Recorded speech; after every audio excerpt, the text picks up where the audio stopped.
MIUI 125S di ay ang gitan-aw ni ma'am karon, iyang gitesting padagan ning color blue na to. 2023 ni siya nga model, 3 years registrado, all stock pagyud, apil ang ligid. Ang primero day gitestingan ni ma'am katong black, pero murag mas niuyon siya ni kay hayag pa kuno kaayo, gwapo pa pug naong, bag-o pasad wala gyud issue. Okay naman unta si ma'am atong black, pero pag pagawas na to aning blue mas niuyon siya kay sino pa kuno kaayon, masahit nindot daw siya paghayag. Ato na po ni abrihan ang cover kay para makita gyud nila ang engine o wala ba nay labtan. So far stock pa gyud siya, wa gyud siya issue. Kaya hapang original tanan, gi-check lang po natong chassis o engine number ani. Samtang ga-check niya atong amigo, gi-check po ni sir ang mga suga o mo function ba. Walay problema diha kay ug naa gani tay makita niya dili mo function. Ato na lang nang tarungon daan diri tanan kay para diretso na lang sila gamit. Wala na hassle, diretso na lang drive ba.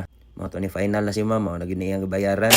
Kung siya magmahay ani kay bag-o pa kaayo, 5,000 pa day mileage ani niya. Duha ni kablo na to, mao na ni atong last karon na bilin.